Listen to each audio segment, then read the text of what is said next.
E, na verdade, a medicina, ou a anatomia, ou mesmo a farmacologia, ela não está trabalhando com uma linguagem interdisciplinar. Então, o que acontece? Você na tecnologia trabalha com campos eletromagnéticos, informacionais e inteligência artificial dos equipamentos, e você não traz para o laboratório da biologia humana que essas tecnologias elas também existem no sistema biológico e devem existir com mais complexidades. Você não vai pensar, por exemplo, que o teu cérebro abriga tuas emoções na química.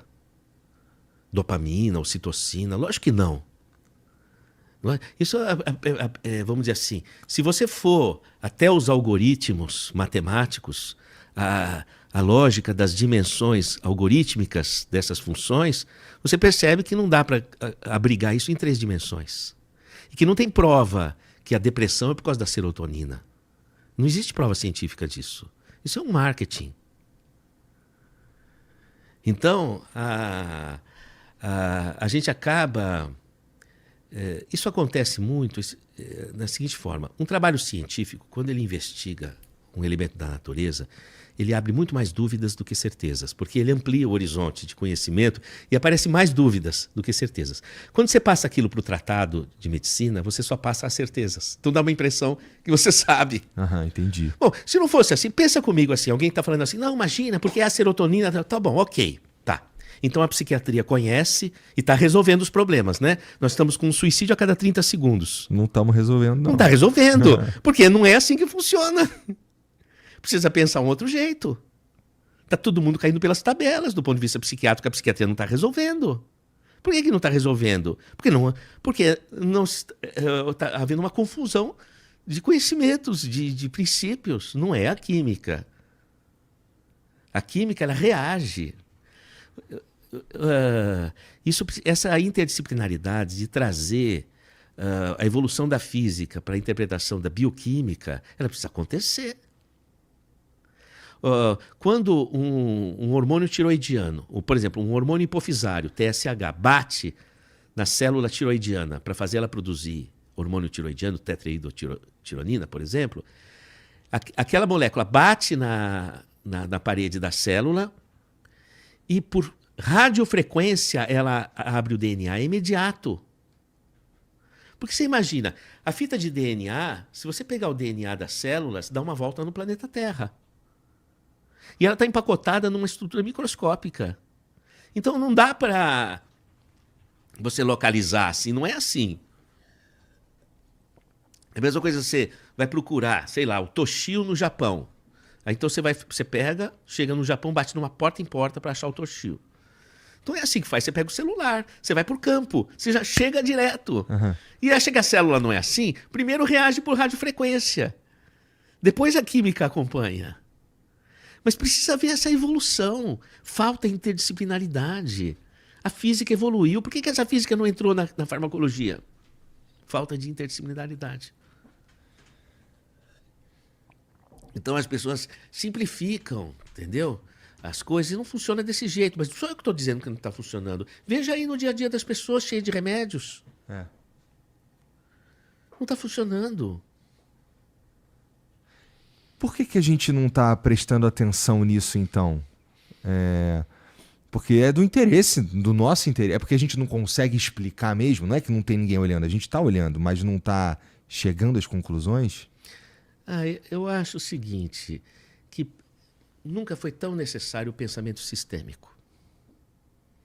O pensamento sistêmico é aquele que junta fontes do saber, o diálogo da filosofia com a ciência, com a religião, com a arte.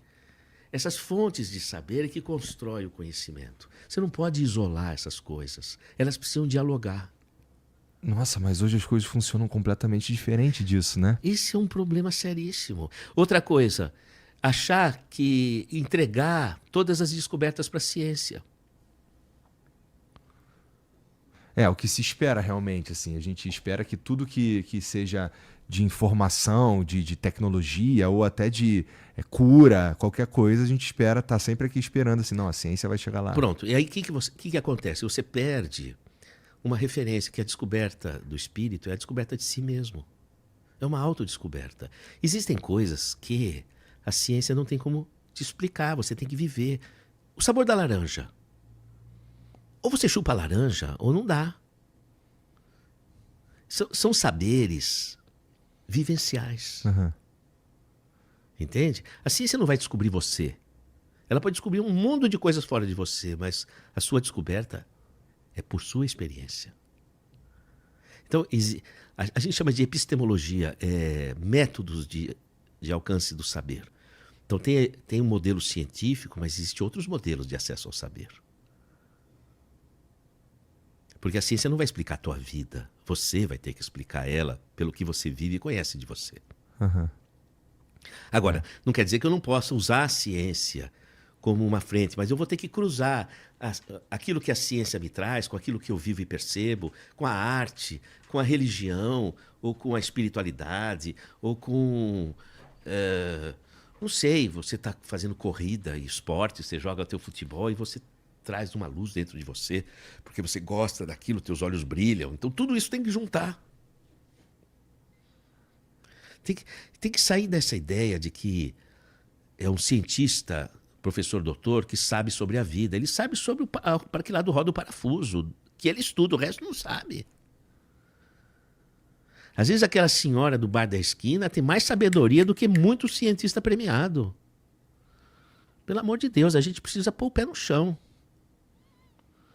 Entendi. Senão a gente vive de uma ilusão. Concordo, assim. O meu avô, por exemplo, era um cara que ele não só tinha uns conselhos muito interessantes, mas como tinha também umas habilidades, assim, coisa que ninguém tem mais. Por exemplo, coisa boba, por exemplo, ele sabia a hora do dia certinho só de olhar para o céu. O cara era bom nisso. Além de toda a vivência, de conselhos e tudo mais. Mas você está falando uma grande verdade, que eu acho que a experiência de vida das pessoas tem a chance de trazer sabedoria, mas tem a chance também, porque dá para passar a vida inteira também sem perceber, ou sem, né, não vou nem dizer entender, mas sem ter a pulga atrás da orelha de que você tem alguma coisa que na relação das pessoas, no mundo de uma forma geral, que não está nos livros, né? Está na vida, está na experiência, está no jeito de como você passou por essas experiências e tudo mais. E talvez seja uma das coisas mais interessantes que tem inclusive nas relações entre as pessoas, né? Quando eu converso com você, por exemplo, e o jeito que você enxerga a vida, ou que o Jean, ou que o Vitão enxergam a vida, cada um vem de um lugar, cada um tem uma experiência, cada um estudou alguma coisa, ou entende mais de uma coisa que o outro, e isso traz para mim a lente, que tenho também a minha própria experiência, a minha própria vida, várias versões de o que é viver, o que é estar vivo. E para mim, cara, o efeito disso é uma... Você estava falando que quando o médico ou o cientista está pesquisando alguma coisa, que chega num lugar que expande uma porrada de coisa assim que é desconhecida e tal. E eu tenho essa sensação o tempo inteiro, que assim, à medida que eu vou conversando com pessoas que têm pontos de vista diferentes sobre a vida, eu percebo tanto que eu não sei nada de nada e vários universos se abrem quase que todo dia. E essa é belo e assustador também. Você vê, o seu avô olhava o céu. Uhum. A gente esqueceu o céu e olha o relógio. Verdade. Então, quando você deixa de olhar o céu, você perde a cognição cósmica. Porque o desenvolvimento da cognição cósmica, que permite a tua localização, ela precisa ser estimulada. Se você não estimula, você não desenvolve neurônio de percepção cósmica. Então, você acaba tendo uma sensação que não sabe por que você está aqui. Quando você olha as estrelas, olha a lua, presta atenção no céu, e você perscruta, pesquisa, mesmo que seja poeticamente, tenta perceber o que você sente, você começa a desenvolver uma cognição cósmica. E a tua inteligência te abre para uma percepção além. Desculpa a pergunta idiota, mas o que é a cognição cósmica? Veja, o que você precisa para saber resolver uma equação matemática? Você precisa desenvolver a cognição lógico-matemática. Então você faz exercícios de matemática. Uhum. O que você precisa para desenvolver a cognição estereoespacial? Você precisa fazer ginástica, equilíbrio, força, coordenação motora. Você desenvolve uma coordenação psicomotora. É uma cognição psicomotora. Você vai aprender a desenhar. Então você desenvolve uma cognição. Aprender a colocar as cores. Você desenvolve uma cognição artística. Não é? Quando você olha para o céu e observa a natureza, você começa a desenvolver os neurônios de percepção cósmica, de autolocalização, de autodescoberta, abre horizontes. Isso é uma experiência. Não adianta eu falar, só se você viver. Uhum. E nós perdemos esse movimento de olhar para o céu. Eu tive o ano passado no Museu do Prado de Madrid e tinha um estudo muito interessante que eu peguei lá de desenhos rupestres, que são desenhos nas cavernas, da época das cavernas. E tinha os desenhos de touros, e na frente do touro, do olhar do touro, tinha 6 pontos. E eles descobriram que aqueles 6 pontos eram a constelação de Pleiades, que tem 6 estrelas visíveis. E que na época das cavernas eles perceberam. Quem é que o homem das cavernas percebia a constelação de Pleiades? Então, esse movimento de olhar e perceber te dá uma capacitação. O que queria dizer aquele desenho rupestre? Queria dizer alguma conexão que eles estavam vendo. Agora, pensa comigo. De onde vieram todos os elementos químicos? Vieram do universo. Vieram das estrelas. Das estrelas. Porque a estrela é uma fornalha. Então, ela é formada por hidrogênio, hélio, que são átomos pequenos. Com a fornalha, esses átomos se fundem e formam átomos mais complexos. Aí formam o cálcio, o fósforo, o mercúrio, não é? Então, todos os elementos químicos vieram das estrelas. E nós viemos de onde? A gente é pó de estrela também, né? O nosso corpo é, mas e nós? Entendi. Porra, não faço a menor ideia se a gente soubesse. Então, mas você entende que para a gente poder ter uma percepção disso, a gente precisa ter aquilo que eu estou chamando de cognição cósmica, sabe? Tem que ter desenvolver esse movimento. Entendi. A gente está desconectado que o seu avô disso tinha. mesmo. Mas a gente não tem mais. A gente, de fato, muito difícil eu, pelo menos, assim, eu não tenho costume nenhum de parar e olhar para o céu. Pois é, porque a escola... Mas sabe que a primeira vez... Teve uma vez que eu lembro disso porque me marcou muito. Eu servi. Em 2004 eu estava no quartel. E aí era um domingo e era lá no Rio e era no Forte do Leme, que é bem na beira da praia. E nesse dia eu estava de serviço. Um dia bonito pra cacete. Foi a primeira vez que eu olhei para o céu e eu falei, nossa, que dia bonito. E eu tô de serviço. E eu não vou poder aproveitar esse dia. Mas não tenho, de fato, costume de ficar olhando para o céu ou de perceber que dia bonito. Você sabe que uma paciente minha me relatou uma experiência muito curiosa. Ela estava na UTI e ela estava final. Eu não acreditava mais que ela ia viver. E as amigas dela foram visitar ela na UTI para chamar ela, ei, coragem, tudo. E ela falava, não quero, já não tem mais jeito. E aí amanheceu e ela olhou pela janela e dava para ver as montanhas e um céu bonito. E ela disse, eu olhei ali e falei, nossa, que lindo, acho que eu quero viver. E aí despertou nela a vontade de viver.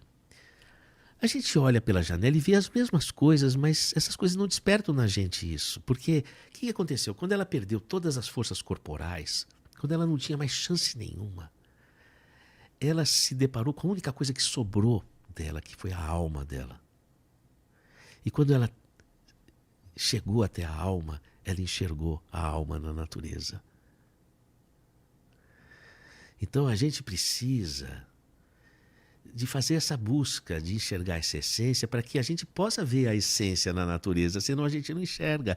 É uma via de retroalimentação. Você busca em si, você encontra também um olhar para isso. É a mesma coisa, se você não se ama a si, se você não tem amor no teu coração que brota dele, porque você não faz o que você gosta, porque você não faz aquilo que brilha seus olhos, você não faz o que teu coração está mandando, então você não desenvolveu o amor, você não enxerga amor nas pessoas. Então você não compreende as pessoas. E aí começam os problemas. Então a gente precisa encontrar o amor dentro de nós, que surge quando a gente faz o que a gente gosta, o que fala no nosso coração, e a gente se encontra. Aí a gente começa a amar. E é por isso que tu tá fazendo há 40 anos isso daí, né?